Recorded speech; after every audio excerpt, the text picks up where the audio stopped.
Thanks, Deb, and thanks to the organizers again for bringing this evening together. Thank you, Mr. Julian, for your impassioned and informative speech. And thank you to all of you who've come out on Friday night for a hopefully somewhat entertaining evening of talk on trade policy.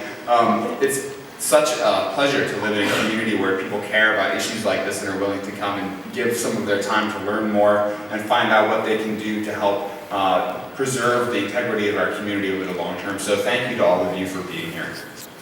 So I want to talk briefly about the ways that trade agreements in general affect environmental standards and policies. And then I'll talk a little bit about how I anticipate that these could affect some of what we're trying to do in our community about climate change and relocalization in the face of energy price hikes in the future. So first, trade agreements affect the environment in that they potentially increase production. So the whole idea is, well, we're going to loosen up these trade standards and then we'll have more production and we'll have GDP growth and that'll be good for everyone. But we all know that with increased trade, with increased production, we also have increased input costs, increased use of resources, and oftentimes increased pollution. So that's a theoretical impact of any trade agreement that could have on the environment. Secondly, they potentially reduce barriers to relocation of businesses. So businesses might relocate to areas where there are lower environmental standards. And the fear there is that that would create a race to the bottom with jurisdictions removing environmental protections in order to attract new industries and new businesses. So that's obviously something we don't want to see. That's something that's one of the things that came up with NAFTA was that was one of the main concerns there. And also, of course, it's had, NAFTA in particular has had an effect on traditional and local ways of doing things. The sort of most stellar example is the Mexican maize farmers, corn farmers, who've used traditional seeds and traditional methods for hundreds or if not thousands of years. And the NAFTA trade agreement brought in a flood of new seeds, Monsanto seeds, to Mexico, and many varieties of those seeds have been lost. And I'm sure Alex will talk more about seeds and seed saving in his bit, so I'll try not to steal your thunder too much.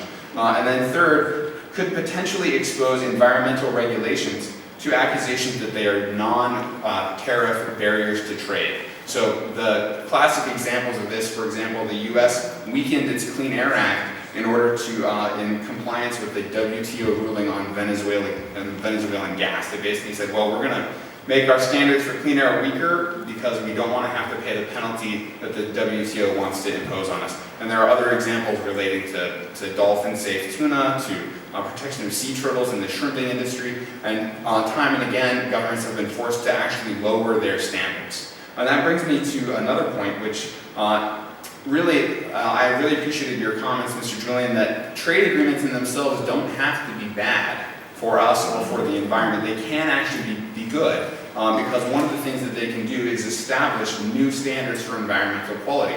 Now, unfortunately, in our recent history, we've seen those new standards be lower than our current standards. My hope is that through a new trade agreement, we could have higher standards. And one of the ways that we could have that is in Europe, they have a sustainability impact assessment, much like our environmental impact assessments here in Canada or in BC. But instead of just looking at environmental impacts, they also look at social and economic impacts. Don't we want that kind of analysis for projects like Glacier Hauser? What are the social and economic impacts of that going to be, as well as the environmental impacts?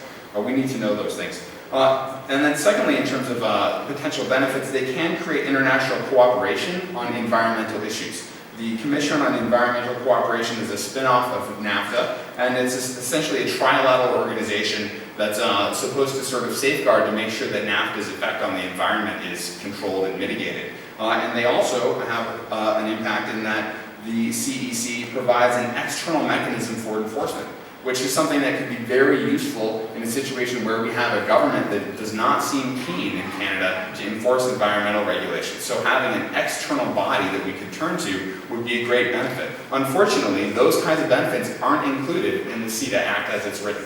So we're missing an opportunity to address some very important things. Now I know I'm almost out of time, so I'll be very brief.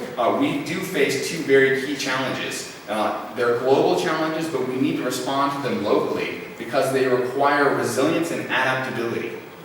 Global climate change and global potential peak energy shortages mean we're going to have to be creative here. If trade agreements bind us to or limit our ability to be flexible in the future, then we're losing an opportunity there as well, an opportunity that we can scarce afford to lose. So thank you very much for your time, and please do sign the petitions and sign up. We need to keep you involved if we're going to make an impact on this issue.